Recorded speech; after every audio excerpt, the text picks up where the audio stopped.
പ്രിയ സഹോദരങ്ങളെ, അനുഗ്രഹമായ മറ്റൊരു ദിനം കൂടി നമ്മുടെ ജീവിതത്തിലേക്ക് കടന്നു വന്നിരിക്കുക. ഈ മനോഹരമായ ദിവസത്തെ നമുക്ക് ദാനമായി നൽകിയ ദൈവത്തിനൊന്ന് നന്ദി പറഞ്ഞുകൊണ്ട് നമുക്ക് ആരംഭിക്കാം. പിതാവേ, അവിടുന്ന് ഞങ്ങൾക്ക് പുത്രനെ നൽകിയതിനായി, യേശുവിനെ നൽകിയതിനായി നന്ദി. ഞങ്ങളെ അനുദിനം അത്ഭുതകരമായി നടത്തുന്നതിനായി നന്ദി. ഞങ്ങൾക്ക് നൽകിയിരിക്കുന്ന പ്രത്യാശകൾക്കായി നന്ദി. നൽകിയിരിക്കുന്ന ആരോഗ്യം, സമ്പത്ത്, ബന്ധങ്ങൾ, കുടുംബങ്ങൾ, ഇന്നത്തെ ഈ ദിനം, ആയുസ്, സകലത്തിനുമായി ഞങ്ങൾ അങ്ങയോട് നന്ദി പറയുകയാണ്. അങ്ങയെ ഉയർത്തുവാൻ, അങ്ങയുടെ പുത്രൻ്റെ നാമം ഉയർത്തുവാൻ ഞങ്ങളെ ബലപ്പെടുത്തണമേ. യേശുവെ കൂടുതൽ രുചിപ്പാൻ, യേശുവിൻ്റെ സ്നേഹത്തിൻ്റെ ആഴങ്ങളിൽ വസിപ്പാൻ ഞങ്ങളെ സഹായിക്കണമേ എന്ന് പ്രാർത്ഥിക്കുന്നു. തൃക്കരങ്ങളിലേക്ക് സമർപ്പിക്കുന്നു. ഇൻ ജീസസ് നെയിം, ആമേൻ. കർത്താവ് നമ്മളെല്ലാവരെയും അനുഗ്രഹിക്കട്ടെ. എബ്രായർക്ക് എഴുതിയ ലേഖനം 13-ാം അധ്യായത്തിൻ്റെ 5-ാമത് വാക്യം വായിച്ച് പ്രാർത്ഥിക്കാൻ ആഗ്രഹിക്കുന്നു. നിങ്ങളുടെ നടപ്പ് ദ്രവ്യാഗ്രഹമില്ലാത്തതായിരിക്കട്ടെ. നമ്മുടെ നടപ്പിനെ പറ്റി പറയാം. നടപ്പ് ദ്രവ്യാഗ്രഹമില്ലാത്തതായിരിക്കട്ടെ. ദ്രവ്യം എന്ന് പറയുന്നത് തന്നെയാണ് ധനം, അല്ലെങ്കിൽ വിലപ്പെട്ടത്, അല്ലേ? അങ്ങനെയുള്ള സംഭവമല്ലേ ദ്രവ്യം. അതിനോട്, സമ്പത്തിനോട് നിങ്ങളുടെ നടപ്പ് ദ്രവ്യാഗ്രഹമില്ലാത്തതാകട്ടെ. ഉള്ളത് കൊണ്ട് തൃപ്തിപ്പെടുകയും എന്ന് പറഞ്ഞാൽ ആവേശം, സമ്പാദിക്കുവാനുള്ള ആവേശം, അല്ലെങ്കിൽ സ്വരുക്കൂട്ടാനുള്ള ആവേശം, ദ്രവ്യത്തോടൊരു ആസക്തി, ദ്രവ്യത്തിന് മുഖ്യ സ്ഥാനം. ദ്രവ്യമാണ് സകലതും. എല്ലാവരും പറയത്തില്ലേ, കാര്യം ശരിയാ, പൈസ ഇല്ലെങ്കിൽ ഒന്നുമില്ല എന്നെല്ലാവരും പറയത്തില്ലേ? സമ്പത്താണ് മുഖ്യം എന്നൊക്കെ എല്ലാവരും പറയത്തില്ലേ? ഇവിടെ പക്ഷേ വിശുദ്ധ ബൈബിള് നമുക്കതിന് ഒരു ക്ലാരിറ്റി തരുന്ന ഒരു ഭാഗമാണ് കാണുന്നത്. നിങ്ങളുടെ നടപ്പ് ദ്രവ്യാഗ്രഹമില്ലാത്തതായിരിക്കട്ടെ എന്ന്. സകലരും എന്തിനാണ് അധ്വാനിക്കുകയും ഓടുകയും പോവുകയും നടക്കുകയും ഒക്കെ ചെയ്യുന്നത്? എന്തിനാണ്? സമ്പാദിക്കുവാനല്ലേ? ഉപജീവനത്തിന് വേണ്ടി, ചിലർ സമ്പാദിക്കാൻ വേണ്ടി, ചിലർ നിലനിൽപ്പിനുള്ള യുദ്ധത്തിൽ, അങ്ങനെ വ്യത്യസ്തമായ തലങ്ങളിലാണ്. എന്തിൻ്റെയും പിന്നിൽ ഒരു സമ്പത്തിനോടുള്ള ഒരാഗ്രഹം എല്ലാ മനുഷ്യൻ്റെ ഉള്ളിലുള്ളതാണ്. പക്ഷെ വിശുദ്ധ ബൈബിൾ പറയാ, ദ്രവ്യാഗ്രഹമില്ലാത്ത, ദ്രവ്യത്തോട് ആസക്തിയുള്ളത്, അല്ലെങ്കിൽ അഭിനിവേശമുള്ളത് അല്ലാതെ ഇരിക്കട്ടെ നിങ്ങളുടെ നടപ്പ്. ഉള്ളത് കൊണ്ട് തൃപ്തിപ്പെടാൻ. സ്തോത്രം. ദൈവത്തിന് മഹത്വം. നമ്മുടെ കരങ്ങളിൽ എന്ത് ദൈവം തന്നോ, ദൈവം തന്ന ഇന്നത്തെ ദിവസം നിങ്ങൾക്ക് എന്താണ് നിങ്ങൾക്കുള്ളത്, ഇപ്പോൾ നിങ്ങളുടെയിലുള്ള നിക്ഷേപം എന്താണോ അതെല്ലാം ദൈവം നൽകിയതാണ്. അതുകൊണ്ട് നിങ്ങൾ തൃപ്തിപ്പെടുവാൻ പറയണം. ഉള്ളത് കൊണ്ട് തൃപ്തിപ്പെടുകയും. ഞാൻ നിന്നെ ഒരു നാളും കൈവിടുകയില്ല, ഉപേക്ഷിക്കുമില്ലെന്ന് അവൻ തന്നെ അരുളി ചെയ്തിരിക്കുന്നുവല്ലോ. അപ്പോൾ അങ്ങനെയുള്ളവരെ പറ്റി കർത്താവ് പറയാണ്, ഞാൻ നിന്നെ ഒരു നാളും ഉപേക്ഷിക്കുകയില്ല എന്ന് അരുളി ചെയ്തിരിക്കുന്നുവല്ലോ. സോ അപ്പം ദ്രവ്യാഗ്രഹമില്ലാത്ത നടപ്പുള്ളവർ, ദ്രവ്യാഗ്രഹമില്ലാതെ നടക്കുന്നവർ, ഉള്ളത് കൊണ്ട് തൃപ്തിപ്പെടുന്നവരുമായിട്ടുള്ള ആൾക്കാരെ പറ്റി, ദ്രവ്യാഗ്രഹമില്ലാതെ നടക്കുകയും ഉള്ളത് കൊണ്ട് തൃപ്തിപ്പെടുകയും ചെയ്യുന്ന ആൾക്കാരെ നോക്കി പറയുകയാണ്, ഞാൻ ഒരു നാളും കൈവിടുകയില്ല, ഉപേക്ഷിക്കുന്നില്ല ഞാൻ നിന്നെ. അങ്ങനെയുള്ള വ്യക്തികളെ ദൈവം കൈവിടത്തിൽ ഉപേക്ഷിക്കത്തില്ലെന്ന് പറയാം. വലിയ സമ്പാദ്യങ്ങളോ നേട്ടങ്ങളോ ഇല്ല, ദ്രവ്യത്തോടുള്ള ആസക്തിയില്ല. സ്തോത്രം. അങ്ങനെയുള്ള വ്യക്തികളെ പറ്റി തിരുവചനം പറയുകയാണ്. സ്തോത്രം. എന്ത് സാഹചര്യമാണ്, ആ സാഹചര്യത്തിൽ തൃപ്തിപ്പെട്ട് കഴിയുന്ന ആൾക്കാരെ പറ്റി കർത്താവ് പറയുന്നൊരു കാര്യമാണ്, ഞാൻ നിങ്ങളെ ഒരു നാളും കൈവിടുകയില്ല, ഉപേക്ഷിക്കുക. ഉണ്മാനും ഉടുപ്പാനും ഉണ്ടെങ്കിൽ തൃപ്തരായി, കഴിഞ്ഞു പോകുന്ന സാഹചര്യങ്ങളിൽ ഉള്ളതിൽ തൃപ്തരായി. അങ്ങനെ നമ്മുടെ സമൂഹത്തിൽ ഒരുപാട് പേരുണ്ട് കേട്ടോ. പരിമിതമായ സാഹചര്യങ്ങളിൽ സന്തോഷിക്കുകയും അതിൽ തൃപ്തമാകുകയും ചെയ്യുന്ന ആൾക്കാരുണ്ട്. അങ്ങനെ യഥാർത്ഥത്തിൽ ഒരു തൃപ്തിയും ആ ഒരു സാഹചര്യങ്ങളിൽ ഉൾക്കൊള്ളുകയും ചെയ്യണമെങ്കിൽ ശരിക്കും ഒരു ദൈവവേദിലായി തീർന്നാലേ പറ്റത്തുള്ളൂ. യഥാർത്ഥത്തിൽ കർത്താവിനെ കണ്ട ഒരാൾക്ക് മാത്രമേ, സ്തോത്രം, അങ്ങനെ സാഹചര്യങ്ങളെ കൊണ്ട് തൃപ്തമാക്കാൻ കഴിയുള്ളൂ. അല്ലാത്തവർ ഒരിക്കലും സംതൃപ്തമായിരിക്കത്തില്ല. അവരെപ്പോഴും വീണ്ടും വീണ്ടും കൂടുതൽ നേടുവാനുള്ള ഓട്ടത്തിലും ആഗ്രഹത്തിലുമായിരിക്കും. കർത്താവിനെ യഥാർത്ഥത്തിൽ കണ്ടെത്തിയ വ്യക്തികൾക്ക് മാത്രമേ ആ സാഹചര്യങ്ങളിൽ തൃപ്തമാകാൻ കഴിയത്തുള്ളൂ. ബാക്കിയുള്ളവർക്ക് തൃപ്തിയല്ല, അസംതൃപ്തരായിരിക്കും. എന്ത് കിട്ടിയാലും അസംതൃപ്തരായിരിക്കും.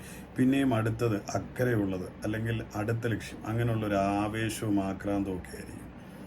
ഇവിടെ പറയുക, ഉള്ളത് കൊണ്ട് തൃപ്തിപ്പെടുവിൻ. അങ്ങനെ ഉണ്ടെങ്കിൽ കർത്താവ് പറയാണ്, ലോകത്തിൻ്റെ കാര്യമല്ല, കർത്താവ് പറയാണ്, ഞാൻ നിങ്ങളെ ഒരു നാളും കൈവിടുകയിൽ ഉപേക്ഷിക്കുന്നു.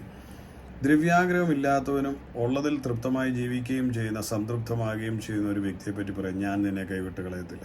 എന്നാൽ വെട്ടിപ്പിടിക്കുവാനും എന്ത് കിട്ടിയാലും തൃപ്തിയില്ലാതെ അഭിനിവേശത്തിൽ ഓടിക്കൊണ്ടിരിക്കുന്ന പ്രിയപ്പെട്ടവർക്ക് അപ്പോൾ ഇത് നേരെ ഓപ്പോസിറ്റായിട്ടായിരിക്കാം അവരുടെ ജീവിതത്തിൽ റിഫ്ലക്റ്റ് ചെയ്യുന്നത്. എന്ന് പറഞ്ഞാൽ പല സാഹചര്യങ്ങളിലും അവർ ദൈവത്തെ മറന്നുള്ള ഓട്ടത്തിലായിരിക്കും. അവർക്ക് ഇഹലോകത്തിലെ ഈ സാഹചര്യങ്ങൾ അവരുടെ ദൈവം. അപ്പോൾ അവരൊന്നിലും തൃപ്തരല്ല. എന്നാൽ ദൈവത്തിൽ കീഴടങ്ങുകയും ദൈവത്തെ ആശ്രയിക്കുകയും ചെയ്യുന്നതിന് ഉള്ളതുകൊണ്ട് തൃപ്തിപ്പെടും. സർവശക്തൻ്റെ സോഴ്സിൽ നിന്നാണ് എനിക്ക് തരുന്നതെന്ന് ബോധ്യമുള്ളവൻ തൃപ്തനാകും. കാരണം അവൻ ഒരു കാര്യവും അസാധ്യമല്ല. ആ കർത്താവ് എന്നെ ആവശ്യത്തോളം ഇടം പോരാതെ വണ്ണം നിറയ്ക്കുന്നവനാണെന്നുള്ള ഒരു ഉത്തമ ബോധ്യം നമ്മുടെ ഉള്ളിലുണ്ടാകും. കാനാവിലെ കല്യാണത്തിന് വേണമെങ്കിൽ അവിടേക്കുള്ള അത്യാവശ്യം വീഞ്ഞ് തീർന്നു പോയതിന് ബാക്കി ഉണ്ടാക്കിയാൽ മതി. പക്ഷെ അവിടെ ഉണ്ടായിരുന്ന 6 കൽഭരണികൾ നിറയെ വക്കോളവും കോരി നിറച്ച കർത്താവാണ്. അത് നിറയെ വീഞ്ഞായിരുന്നു. അവർ കുടിച്ച് തീരാതെ വണ്ണം നിറച്ചു. അപ്പം ദൈവം നിറയ്ക്കുന്ന ദൈവമാണ്, അല്ലേ? നിറയ്ക്കുന്ന ദൈവം. അപ്പം ദൈവത്തിൽ ആശ്രയിക്കുന്ന ഒരുവൻ ഉള്ള സാഹചര്യങ്ങളിൽ കടന്നുപോയി അതിൽ തൃപ്തനായി അത്യാഗ്രഹമില്ലാതെ പോകുന്നൊരു വ്യക്തിയെ ദൈവം നിറയ്ക്കും, സമൃദ്ധമായി നിറയ്ക്കും, പരിധികളില്ലാതെ നിറയ്ക്കും. സ്തോത്രം. അപ്പം അവൻ്റെ ആ ആഗ്രഹം ഈ നിറവ് കിട്ടാൻ വേണ്ടിയായിരുന്നു? അല്ല, അവൻ തൃപ്തനായിരുന്നു. അപ്പോൾ ദൈവത്തിൻ്റെ അരികിൽ അവൻ വിശ്വസ്തനായിരുന്നു. അവൻ ആക്രാന്തോ ആവേശമോ വെട്ടിപ്പിടിക്കാനുള്ള പരാക്രമോ മറ്റുള്ളവരെ കവർന്നെടുക്കാനോ ചൂഷണം ചെയ്യാനോ അഭിനിവേശം അല്ലെങ്കിൽ ഒടുങ്ങാത്ത അത്യാഗ്രഹം ഇല്ലാത്ത വ്യക്തികളെ ദൈവം സംരക്ഷിക്കുകയും ദൈവം അവർക്ക് പൂർണ്ണ തൃപ്തിയാവോളം കൊടുക്കുകയും അവരെ നിറയ്ക്കുകയും ചെയ്യുമെന്നുള്ളതിന് സംശയമില്ല. ഇവിടെ പറയും ആ വാക്യം പറഞ്ഞിട്ട് പറയണം, നിങ്ങളുടെ നടപ്പ് ദ്രവ്യാഗ്രഹം ഇല്ലാതായിക്കിട്ട് ഉള്ളതുകൊണ്ട് തൃപ്തിപ്പെടുകയും ഞാൻ നിന്നെ ഒരു നാളും കൈവിടുകയുമില്ല ഉപേക്ഷിക്കുകയുമില്ല എന്ന് എഴുതിയിരിക്കുന്നുണ്ട്. അപ്പോൾ അങ്ങനെ ഉണ്ടെങ്കിൽ കർത്താവ് പറയാണ്, അങ്ങനെ ദൈവസന്നിധിയിൽ സ്തോത്രം ആവേശമില്ലാതെ അല്ലെങ്കിൽ അനാവശ്യമായ സമ്പാദ്യ മോഹങ്ങളില്ലാതെ ദ്രവ്യത്തോടുള്ള ആസക്തിയില്ലാതെ ദൈവസന്നിധിയിൽ ഉള്ളതിൽ തൃപ്തനായി നിൽക്കുന്ന വ്യക്തിയെ ദൈവം ഇടം പോരാതെ വണ്ണം നിറയ്ക്കുകയും, കാരണം അവൻ എന്നാ കിട്ടിയാലും മതിമറന്നു പോകത്തില്ല. അവനറിയാൻ ദൈവം നൽകിയതാണെന്നും അതിലവൻ പൂർണ്ണ തൃപ്തനുമായിരിക്കും. അവൻ ദൈവജനത്തിന് അനുഗ്രഹമായി തീരും. ഇന്ന് പകൽ പ്രിയമുള്ളവരെ, നമുക്ക് കണ്ണുകളെ അടയ്ക്കാം, പ്രാർത്ഥിക്കാം. ദൈവം പറഞ്ഞ ആ വാക്ക് അതിന് നമ്മൾ യോഗ്യരും അർഹരുമായി തീരട്ടെ. ഒരു നാളും ഉപേക്ഷിക്കുകയില്ല, കൈവിടുകയില്ല. അതിന് നമ്മൾ അർഹരാകണമെങ്കിൽ, ദൈവത്തിൻ്റെ ആ വാഗ്ദത്തിന് അർഹരാകണമെങ്കിൽ, നമ്മൾ ദ്രവ്യാഗ്രഹമില്ലാത്തവരും ഉള്ളതുകൊണ്ട് തൃപ്തിപ്പെടുന്നവരുമാണെങ്കിൽ ഈ വാഗ്ദത്തം കൈവിടുകയിൽ ഉപേക്ഷിക്കുകയിൽ എന്നുള്ള വാഗ്ദത്തം നമ്മുടെ മേലെ ആശ്ചര്യമായി ആ വാഗ്ദത്തം നിലനിൽക്കും. അത് അനുഭവിപ്പാനും കഴിയും. നമുക്ക് ഒരുമിച്ച് പ്രാർത്ഥിക്കാം. പെട്ടെന്ന് ഓർക്കുമായിരുന്നു, എത്ര കോടി രൂപ ചെലവഴിച്ചാലും എത്ര സ്വരൂപിച്ച് വെച്ചവരും ചില സമയത്ത് ഹോസ്പിറ്റലിൽ നിസ്സഹായരായി ജീവിതം വേർപെടേണ്ട അനുഭവങ്ങളുണ്ടാകുമ്പോൾ അതിനേക്കാൾ മാരകവും ഗുരുതരവുമായ അവസ്ഥയിൽപ്പെട്ടിട്ട് ചികിത്സയ്ക്കോ സാധ്യതകളോ ഒന്നുമില്ല, അത്രയും നല്ലൊരു ട്രീറ്റ്മെൻറ്റും കിട്ടാനില്ലാത്ത പലരും അത്ഭുതകരമായി രക്ഷപ്പെടത്തില്ലേ? ഒരു ദൈവകരം അവിടെ ഉണ്ടായിരുന്നു. എന്നാൽ അതിനേക്കാൾ ചെറിയ പ്രോബ്ലം ഉണ്ടായിരുന്ന ചിലർ വേർപെട്ട് പോയി, കോടിക്കണക്കിന് രൂപയെ അവർക്ക് വേണ്ടി ചിലവഴിച്ചു. എന്നാൽ അതിനേക്കാൾ കോംപ്ലിക്കേറ്റഡ് ആയുള്ള വിഷയവുമായിട്ട് വന്നു, 1 രൂപ ചിലവഴിക്കാതെ അത്ഭുതകരമായി രോഗസൗഖ്യം പ്രാപിച്ചു മടങ്ങിപ്പോയി. ദൈവം കൈവിടുകയിൽ ഉപേക്ഷിക്കുകയില്ലെന്ന് പറഞ്ഞ ചില വാർത്തകൾക്ക് പിന്നിൽ ഇതായിരുന്നു അതിൻ്റെ മർമ്മം. ദ്രവ്യാഗ്രഹമില്ലായിരുന്നു, ഉള്ളതുകൊണ്ട് അവർ തൃപ്തരായിരുന്നു. അതുകൊണ്ട് അവർക്ക് ആരുമില്ലാതെ വന്ന സാഹചര്യത്തിൽ സമ്പത്ത് അല്ലെങ്കിൽ അവരുടെ പ്രശ്നത്തെ പരിഹരിക്കാനില്ലാതെ അവർക്ക് സോഴ്സുകളില്ലാഞ്ഞ ഭാഗത്ത് സ്വർഗീയ സോഴ്സ് അവർക്ക് വേണ്ടി വെളിപ്പെട്ടു. ഒരു നാളും കൈവിടുകയില്ലെന്നുള്ള സോഴ്സ്. എന്നുപോലെ നമ്മുടെ ജീവിതത്തിലും ആ സോഴ്സിൽ നിന്ന് നമുക്ക് ആശ്രയിക്കുവാൻ കർത്താവ് കൃപ നൽകട്ടെ. പ്രാർത്ഥിക്കാം. പിതാവ് യേശുക്രിസ്തുവിന്റെ നാമത്തെ തിരുസലേക്ക് അടുത്ത് വരുന്നതിന് പ്രഭാതം കാണുന്ന ഓരോ വ്യക്തികളെയും അനുഗ്രഹിക്കുന്നു. കൃപയുടെ കരങ്ങളിലേക്ക് തിരികണം. ഞങ്ങൾക്ക് ഈ ഭൂമി നൽകിയ ആയുസ്സിനെ ഞങ്ങൾ അനുഗ്രഹിക്കുന്നു. ഞങ്ങൾക്ക് നൽകിയ ആരോഗ്യം, ബന്ധങ്ങളും സമ്പത്തും എല്ലാം അനുഗ്രഹിച്ച് പ്രാർത്ഥിക്കുന്നു. കൃപയുടെ കരങ്ങളിലേക്ക് തിരികെ ഇപ്പോൾ ഓരോരുത്തരെയും യേശുക്രിസ്തുവിന്റെ നാമത്തിൽ ഞാൻ അനുഗ്രഹിക്കുക. അവരുടെ പ്രവർത്തന മേഖലകൾ അനുഗ്രഹിക്കട്ടെ, കുടുംബജീവിതം അനുഗ്രഹിക്കട്ടെ, വരുമാനങ്ങൾ അനുഗ്രഹിക്കട്ടെ, ജോലികൾ അനുഗ്രഹിക്കട്ടെ.